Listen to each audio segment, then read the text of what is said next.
جی آج کی حدیث ہے، یہ ایک کتاب ہے، بڑی زبردست ہے، مجھے نہیں معلوم اس کا اردو میں ترجمہ ہوا ہے یا نہیں ہوا ہے۔ ابن فہد حلی جمال السالکین، یعنی ان کا لقب ہے جمال السالکین، وہ جو سیر سلوک والے لوگ ہوتے ہیں نا، ان کا جمال ہے، ان کا جمال ہے، اور نام ہے ان کا شیخ احمد فہد حلی۔ یہ کتاب، اس میں دعائیں نہیں ہیں، پوری کتاب دعا کی فضیلت کے بارے، دعائیں نہیں ہیں، دعائیں تو آپ کی مصباح المتہجد شیخ توسی کی کتاب ہے، کافی ضخیم، اس سے بھی بڑی جو ہے نا وہ عربی میں ہے، یہ تو اس کا ترجمہ ہوا ہے، اس لیے ترجمہ اور عربی ملا کے یہ زیادہ بن گئی ہے، اصل عربی ہو سکتا ہے اس سے کم ہو۔ مصباح المتہجد یا ابن طاووس کی 3 جلد کتاب الاقبال، اس میں دعائیں ہیں، اس میں دعائیں نہیں ہیں، صرف دعا کی فضیلت، دعا کے آداب اور دعا کی اہمیت۔ اس دن جو روایت میں نے سنائی، اسی سے میں نے نقل کی ہے، جب صادق آل محمد سے کسی نے پوچھا، اللہم صلی اللہ محمد و آل محمد، فرزند پیغمبر، 2 آدمی ایک ساتھ نماز شروع کرتے ہیں، ایک ساتھ تکبیرۃ الاحرام کہتے ہیں اور ایک ساتھ السلام علیکم ورحمۃ اللہ وبرکاتہ، لیکن ایک کی نماز میں قرآن زیادہ پڑھا گیا ہے، دوسری کی نماز میں دعا لمبی ہے، ٹھیک ہے جی؟ تو کون سی بہتر ہے؟ شروع میں امام نے یعنی واضح کر کے جواب نہیں دیا، دونوں میں فضیلت ہے، دونوں میں حسن ہے، اس نے جب اصرار کیا نہیں مولا واضح کر کے بتائیں، تو فرمایا اس نماز کی زیادہ فضیلت ہے جس میں دعا لمبی پڑی، دعا، پھر قرآن کی آیت بھی پڑھی آپ نے، یہ اس موضوع پر لکھی گئی ہے۔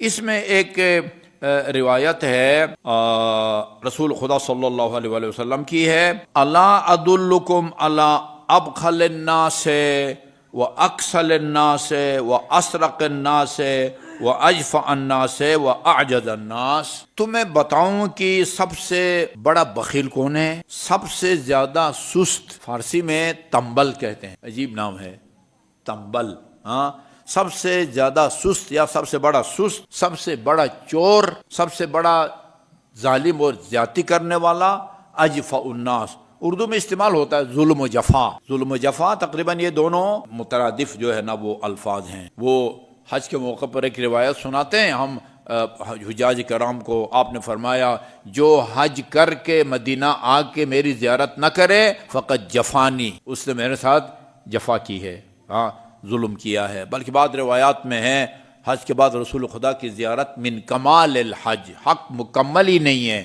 اگر کر کے رسول خدا کی زیارت نہ کرو۔ اچھا، اجفع الناس واعجز الناس، سب سے زیادہ عاجز، بے بس، ہاں، یہ کتنے لوگ ہو گئے جی؟ سب سے بڑا بخیل، سب سے بڑا سست آدمی، سب سے بڑا چور، سب سے بڑا ظالم، اور سب سے بڑا عاجز اور بے کس۔ قالوا بلا، یا بتائیں، ضرور بتائیں۔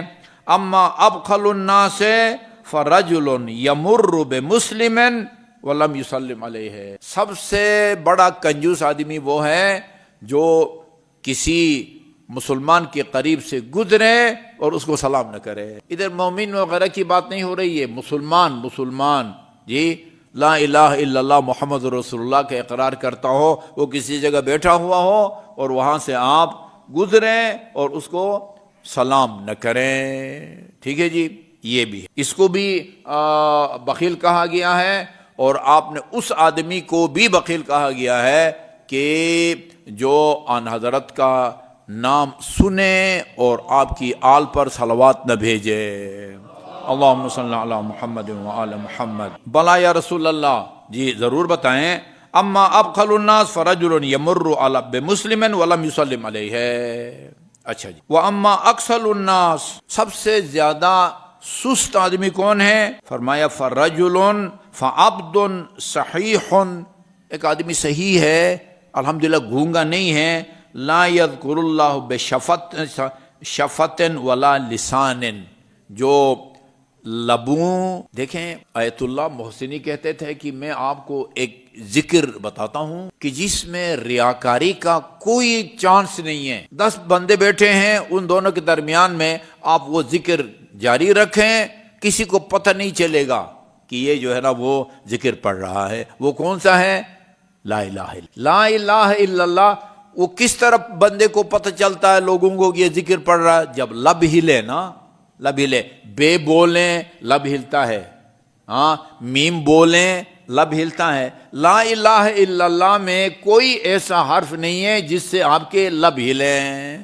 آپ کے لب نہ ہلیں، لا الہ الا اللہ لا الہ الا اللہ بعد میں تجربہ کریں، ٹھیک ہے نا جی، کسی کو پتہ بھی نہیں چلے گا. یا اسی لیے فرمایا، لیکن زبان چلتی ہے، زبان چلتی ہے، اسی لیے فرمایا جو زبان کے ذریعے، جیسے لا الہ الا اللہ ہے، لب نہیں ہلتے، یا لبوں کے ذریعے خدا کا ذکر نہ کرے، ہاں وہ کیا ہے جی؟ سب سے زیادہ سست، یا فارسی میں تنبل آدمی جو ہے نا، وہ عبد صحیح فارغ لا یذکر اللہ بشفتن، نہ لبوں کے ذریعے ذکر کرتا ہے. مثلا اللہم صلی علی محمد و آل محمد 3 دفعہ جو ہے نا وہ میم کی آواز نکالنی پڑتی ہے، اور اس کے لیے آپ کو لب سے ملانا پڑتا ہے نا. یہ ہو گیا شفا، اور لا الہ الا اللہ وہ ہو گئی لسان. زبان ہلتی ہے لیکن لب نہیں ہلتے، نہ لبوں کے ذریعے خدا کا ذکر کرتا ہے، ہاں محمد اور آل محمد پر صلوات بھی نہیں بھیجتا، اور زبان کے ذریعے بھی جو ہے نا وہ نہیں کرتا. اچھا جی، سب سے بڑا چور، لوگوں کا پیسہ چرانے والا، لوگوں کی پتہ نہیں گاڑیاں چرانے والا، اس کو رسول خدا نے نہیں فرمایا کہ جو 0 میٹر گاڑی چورائے وہ سب سے بڑا جو ہے نا وہ چور ہوتا ہے. نہیں، اما اسرق الناس فالذی یسرق من صلاته تلف کما یلف الثوب. یہ دیکھیں کپڑا جو ہے نا وہ ایک سخت قسم کے، وہ پتہ نہیں لکڑی کا یا ہوتا نا، یوں لپیٹنا نا، دھاگے کو، کپڑے کو کسی کے اوپر یوں لپیٹنا، جو نماز کو اس طرح لپیٹے، اس طرح جلدی جلدی جلدی جلدی. کئی لوگوں کو میں نے دیکھا ہے رکوع سے مکمل طور پر سیدھا کھڑا ہو جانا یہ رکوع کا حصہ ہے. اگر تھوڑا سا سر اٹھائیں پھر آپ سجدے میں چلے جاتے ہیں، سیدھا کھڑے نہ ہوں، یہ رکوع آپ کا صحیح نہیں ہے. سجدے سے فارغ ہونے کے بعد سبحان ربی الاعلی وبحمدہ اللہم صلی علی محمد و آل محمد، سیدھا بالکل کھڑا بیٹھ جانا جس طرح تشہد پڑھتے ہیں وہ سجدے کا حصہ ہے. بہت لوگوں کو دیکھا ہے سبحان ربی الاعلی کے بعد تھوڑا سا سر اٹھایا، سیدھا بیٹھتے نہیں ہیں، وہیں سے دوبارہ چلے جاتے ہیں. میرے خیال میں اہل سنت برادران کہاں شاید رکوع سے مکمل طور پر جو ہے نا وہ کھڑا ہونا ضروری نہیں ہے، اس لیے ہم نے مسجد الحرام میں بھی دیکھا ہے تھوڑا سا اٹھے اور وہیں سے پھر دوبارہ سجدے میں گر جاتے ہیں. نہیں، یہ کیا ہے؟ چور. اس کو اسی طرح حمد و سورہ جو ہے جلدی جلدی جلدی پڑھے جی، اور جہاں رکنا ضروری ہے ادھر بھی نہ رکیں، جہاں زیر زبر دینا ہے وہاں جزم دے دے، جہاں جزم دینا ہے وہاں زیر زبر دے دے. اس طرح نماز کو لپیٹے جس طرح کپڑے کے اوپر جو ہے نا وہ رول کے اوپر آپ اس کو رسول خدا نے سب سے بڑا چور کہا ہے. اچھا جی، کما یلف الثوب الخلق فیض بوجہ، آگے صاحب یہ بھی بتایا فیدر بہا وجہ، ایسی نماز گزار کے منہ پہ جو ہے نا وہ مار دی جائے گی. اتنا بھی تم میں حوصلہ نہیں ہے. اچھا، یہ کچھ لوگ حوصلہ ہوتا ہے مسئلہ سے آگاہ نہیں ہوتے، ورنہ کتنا ٹائم لگتا ہے بھائی. سجدے سے سیدھے بیٹھ جائیں یا سجدے سے مکمل طور پر نہ بیٹھیں اور آدھا سر اٹھا کے واپس چلے جائیں، سیکنڈوں کی بات ہوتی ہے نا، ٹائم ہوتا ہے، لیکن مسئلہ سے آگاہ نہ ہونے کی وجہ سے چلیں جی کیا ضرورت ہے سیدھا کھڑا ہونے کی رکوع سے، ٹھیک ہے نا، بس سمع اللہ لمن حمیدہ، تھوڑا سا اٹھے اور پھر سجدے میں گر گئے. نہیں، اس سے اصل نماز باطل ہوتی ہے. مکمل کھڑا ہونا رکوع کا حصہ ہے، سجدہ کر کے مکمل بیٹھ جانا اور پھر تسلی سے استغفر اللہ ربی و اتوب الیہ بولنا، جس کو سجدہ وہ اس کو جلسۂ استراحت کہتے ہیں. جلسۂ استراحت یعنی سکون کے ساتھ مکمل طور پر بیٹھ جائے پھر دوسرے سجدے کے لیے چلے جائے. فرمایا کہ یہ منہ پر مار دیا جاتا ہے. وَأَمَّا أَجْفَ النَّاسِ یہ آ گیا. اور سب سے بڑا زیادتی کرنے والا وہ کون ہے؟ فَرَجُلٌ ذُكِرْتُ بَيْنَ يَدَيْهِ، اس کے سامنے میرا نام لیا جائے، فَلَمْ يُصَلِّ عَلَيَّ.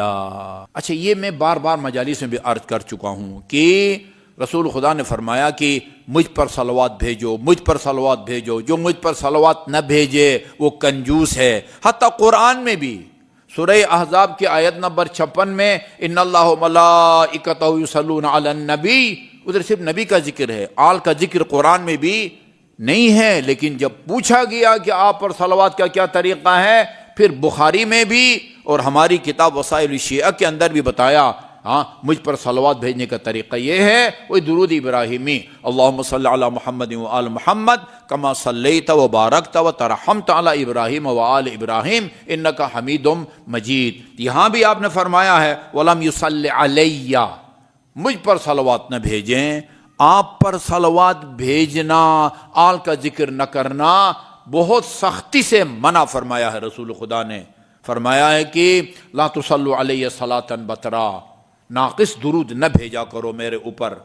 یہ سورہ کوثر میں جو آخر میں ہے نا، ان شانئک ھو الابتر، وہ ابتر مذکر کے لیے استعمال ہوتا ہے، بطرا یہ مؤنث کے لیے استعمال ہوتا ہے. ادھر ہے ان شانئک ھو الابتر، جو آپ کو لاولد ہونے کے طعنے دیتے ہیں، بیٹی کے ذریعے قیامت تک آپ کی نسل، میرا خیال میں آج سے 60-70 سال پہلے کتاب لکھی ہے سید کاظم قزوینی نے، فاطمہ مہد سے لے کر لحد تک. اس کے اندر 60-70 سال پہلے کہا ہے کہ اس وقت ایران، عراق، افغانستان ملا کے 35 ملین سادات، آج سے 60-70 سال پہلے 35 ملین سادات ہیں. ہاں، وہ جو کہتے تھے ان شانئک ھو الابتر، اس کی آج نسل کا کوئی عطا پتہ نہیں ہے. اور جن کو طعنے دیا جا رہا تھا، اللہ تعالیٰ نے کوثر کے ذریعے، خاتون جنت کے ذریعے، اب یہ کوئی شیعہ ہے، کوئی سنی ہے، حتیٰ سپاہ صحابہ کے بہت بڑے عہدیدار ہیں جو شیعوں کو کافر سمجھتے ہیں، لیکن ہے سید. یہ مانسرک کی پٹی میں نام بھی سارے جو ہے نا وہ والے ہیں، اہل بیت والے ہیں، عاشق حسین، عنایت حسین، بخاری، لیکن وہ شیعہ نہیں ہیں، لیکن ہیں سید. ٹھیک ہے نا جی. تو فرمایا کہ یہاں بھی اگر فرما لم یصلی علیہ کا مطلب یہ نہیں ہے کہ آن حضرت پر صلوات بھیجیں اور آل کا نام نہ لیں، نہیں.